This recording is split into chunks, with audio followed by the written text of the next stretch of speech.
प्यार करती हूँ, लेकिन मैं नहीं करता। जब से तुम्हें देखा है आंखें प्यास में रहती हैं कि नजर आ जाओ किस तरीके से। ये कहता है कि शादी नहीं होने देगा, आके ले जाऊंगा उसको। सामने लड़की को उठाने की बात कर रहा है। क्या लगता है तुझे छोड़ दूंगा मैं? हेलो फ्रेंड, दुआ इतनी सख्तियों के बावजूद फराज से मोहब्बत करने लगी है, क्योंकि जिस तरह से दुआ के घर का माहौल है और इसके बाप ने जिस तरह की पाबंदियां अपनी बेटियों पर लगाई हुई हैं, इसमें यह सोचना भी मुश्किल था कि किसी लड़के से मोहब्बत की जाए।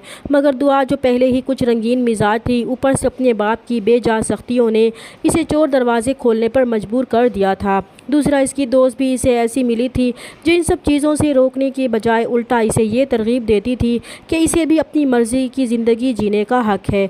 और जब से फराज ने इससे अपनी मोहब्बत का इजहार किया था, वो इसे ही अपने ख़यालों में सोचने लगी थी, क्योंकि इस तरह से मोहब्बत का इजहार उससे पहले कभी किसी ने नहीं किया था। इसलिए ये इसकी ज़िंदगी के खूबसूरत तरीन पल थे जिनमें वो कैद हो चुकी थी। इसे भी अब फराज से बेहद मोहब्बत हो गई थी। अब वो किसी और ही दुनिया में जीने लगी थी। दूसरी तरफ फराज, जिसे पहली नज़र में ही दुआ से मोहब्बत हो गई थी और इसने इजहार करने में भी देर नहीं लगाई थी, मगर इसे दुआ के बारे में मालूम नहीं था कि वो इसके बारे में क्या सोचती है, और यही जानने के लिए वो बहुत बेताब था कि किसी तरह से इसकी दुआ से मुलाकात हो जाए तो वो उससे बात करे। लेकिन इसके दोस्त का अपनी गर्लफ्रेंड से ब्रेकअप हो चुका था और दुआ इसकी दोस्त थी। अब वो परेशान था कि दुआ से कैसे मुलाकात करे, तो इसके दोस्त ने इसके मसले का ये हल निकाला था कि रोज़ रोज़ तो दुआ इससे मुलाकात नहीं कर पाएगी, क्योंकि इसके घर का माहौल बहुत सख्त है।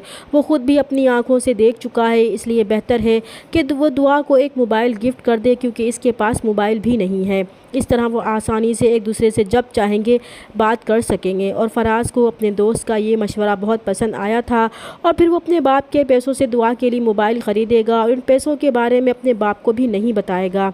और फिर वो मोबाइल लेकर दुआ की यूनिवर्सिटी में अपने दोस्त की गाड़ी में जाएगा, तो दुआ भी इसे अचानक अपने सामने देखकर बहुत हैरान होगी। और फिर फराज इसे अपने साथ किसी होटल में चलने को कहेगा कि वो इससे कोई बात करना चाहता है, तो दुआ थोड़ा हिचकिचाने के बाद इसके साथ जाने के लिए तैयार हो जाएगी। और फिर फराज अपनी बेताबियों के बारे में इसे बताएगा और इससे अपने बारे में पूछेगा कि क्या वो भी इसके बारे में ऐसा ही सोचती है, तो दुआ भी इकरार कर ही लेगी। और फिर इन दोनों में बाकायदा मुलाकातों का आगाज़ हो जाएगा। फराज दुआ को मोबाइल भी गिफ्ट कर देगा ताकि अगर इन्हें बात करनी हो तो कोई परेशानी ना हो। और दुआ वो मोबाइल लेकर बहुत खुश होगी और फिर चोरी छुपे वो मोबाइल पर फराज से बातें करेगी। दूसरी तरफ फराज की माँ चाहती थी कि अब फराज की पढ़ाई मुकम्मल हो चुकी है तो वो जल्द अज जल्द इसकी शादी कर दें, और इसी सिलसिले में उन्हें एक रिश्ता भी पसंद आ चुका था। जब वो रिश्ता देखने जाएंगी तो फराज से कहेंगी कि उन्होंने इसके लिए एक लड़की पसंद कर ली है और वह आज उन्हें देखने जा रही हैं, इसलिए इसे साथ चलना होगा। तो फराज ये सुनकर परेशान हो जाएगा कि वो कम अज़ कम रिश्ता देखने से पहले इससे बात तो कर लेती। अभी तो इसकी पढ़ाई भी मुकम्मल नहीं हुई है और कोई जॉब भी इसे नहीं मिली, तो इसकी माँ इसकी कोई बात नहीं सुनेगी कि अब वो इसकी शादी करके ही रहेंगी। और इत्तेफाक से वो जिस लड़की का रिश्ता देखने जाएंगी वो दुआ की बड़ी बहन जोया होगी, जो इन्हें बहुत पसंद आएगी और वो इसका रिश्ता भी पक्का कर देंगी। दूसरी तरफ फराज और दुआ इस बात से बेखबर होंगे कि जोया और फराज का रिश्ता तय हो चुका है। वो तो एक दूसरे की मोहब्बत में बहुत आगे बढ़ चुके थे। वो छुप छुप कर मिलने के साथ साथ फ़ोन पर भी राब्ते में होंगे, लेकिन दुआ की ये चोरी पकड़ी जाएगी। दुआ की माँ इसके पास मोबाइल देखकर गुस्से से आग बगोला हो जाएंगी और इसकी अच्छी खासी पिटाई भी कर देंगी कि इसके पास ये मोबाइल कहाँ से आया था। तो दुआ बहाना बनाएगी कि ये इसकी दोस्त ने गिफ्ट किया है, तो इसकी माँ और भी नाराज़ होंगी कि वो फ़ौरन ये मोबाइल अपनी दोस्त को वापस कर दे। अगर इसके बाप को पता चल गया तो घर में क़यामत आ जाएगी। इसे छूट देने का मतलब ये नहीं है कि वो इनकी नरमी का नाजायज़ फ़ायदा उठाए, वो तो मरेगी ही, साथ में इन्हें भी मरवाएगी। तो दुआ इनसे वादा करेगी कि वो ये मोबाइल अपनी दोस्त को वापस कर देगी। दूसरी तरफ नौशेरवां गजनवी, जो अपने इलाके के एक बहुत बड़े जागीरदार का बेटा है और लोगों के लिए अपने दिल में हमदर्दी भी रखता है, ख़ास तौर पर वो लड़कियों के मामले में बहुत सख्त है। वो लड़कियों पर जुल्म होते नहीं देख सकता, और जब भी इनके इलाके में किसी लड़की को जुल्म का निशाना बनाया गया तो नौशेरवां ने इन्हें सख्त सज़ा दी थी। इसके पीछे ये वजह भी हो सकती है कि नौशेरवां एक लड़की को पसंद करता था और इसे शादी भी करने کرنے والا تھا، مگر شاید اس لڑکی کے ساتھ کچھ ایسا ہوا تھا کہ وہ اپنی جان سے ہی ہاتھ دھو بیٹھی تھی، اس لیے آج تک نوشیروان اس بات کو بھلا نہیں پایا تھا، اور یہی وجہ تھی کہ وہ لڑکیوں کے معاملے میں بہت سخت تھا۔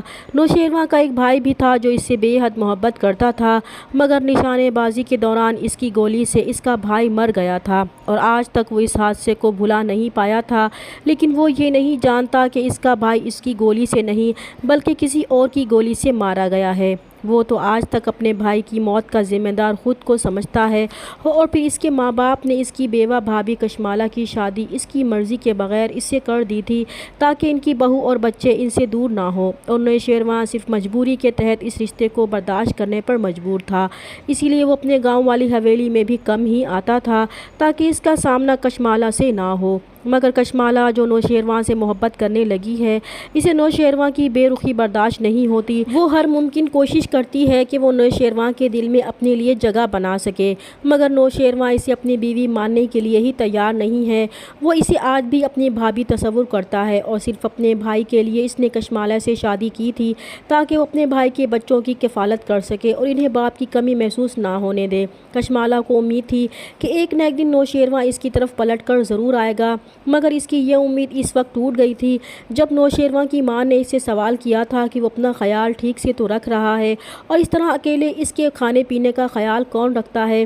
تو نوشیروان جواب دینے کے بجائے ایک عجیب سی مسکراہٹ کے ساتھ خیالوں میں گم ہو گیا تھا، جس سے کشمالہ سمجھ گئی تھی کہ کوئی تو ہے جو نوشیروان کی زندگی میں آ چکا ہے، اس لیے وہ اب پریشان ہو چکی تھی، اور وہ نوشیروان سے کھل کر بات کرے گی کہ آخر وہ اسے کس چیز کی سزا دے رہا ہے، وہ اسے اس طرح سے کیوں اگنور کرتا ہے۔ تو نوشیروان اسے جواب دے گا کہ سزا تو شاید وہ کاٹ رہا ہے کیونکہ اس نے صرف اپنے ماں باپ کی خواہش کے آگے سر جھکا کر اس سے نکاح کیا ہے، اور یہ بات اس نے نکاح سے پہلے بھی اس سے کی تھی جو شاید وہ بھول چکی ہے، اس لیے وہ اس سچ کو قبول کر لے کیونکہ اب اسے ساری عمر اس سچ کے ساتھ ہی گزارنی ہوگی۔ اور پھر کشمالہ اپنے بچوں کے ساتھ کراچی شفٹ ہونے کے لیے فورس کرے گی تاکہ وہ نوشیروان کے ساتھ زیادہ سے زیادہ وقت گزار سکے، مگر نوشیروان اس کی سخت مخالفت کرے گا تو کشمالہ آخر پھٹ ہی پڑے گی کہ وہ اس سے بے حد محبت کرتی ہے، تو نوشیروان بھی اسے صاف صاف کہہ دے گا کہ وہ اسے بالکل بھی پسند نہیں کرتا، اور محبت تو اس سے وہ بالکل بھی نہیں کرتا،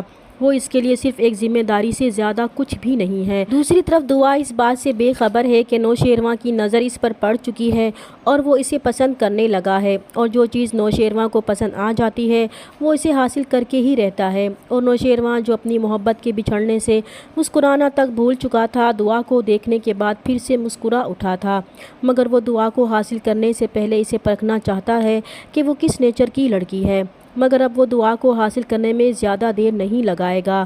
گاؤں کے لوگ نوشیروان کے پاس اپنے مسئلے لے کر آتے ہیں تو وہ انہیں انصاف پسندی کے ساتھ حل کرتا ہے۔ اس بار بھی جب ایک بوڑھا باپ اپنی بیٹی کے لیے انصاف مانگنے آئے گا کہ یہ لڑکا دھمکی دے رہا ہے کہ وہ اس کی بیٹی کی شادی نہیں ہونے دے گا، تو نوشیروان کے سامنے ہی وہ لڑکا کہے گا کہ اگر اس بوڑھے آدمی نے اپنی بیٹی کی شادی اس سے نہ کی تو وہ اسے اٹھا کر لے جائے گا۔ تو نوشیروان غضبناک ہو جائے گا کہ اس کی اتنی جرأت کیسے ہوئی کہ وہ اس کے سامنے اس کے گاؤں کی لڑکی کو اٹھانے کی بات کر رہا ہے۔ اسے کیا لگتا ہے کہ وہ اسے چھوڑ دے گا اور پھر وہ سب کے سامنے اسے اسی وقت گولیوں سے بھون دے گا۔ چینل پر نئے ہیں تو پلیز چینل کو سبسکرائب کر دیں۔ ملتے ہیں نیکسٹ ویڈیو میں، تب تک کے لیے اللہ حافظ۔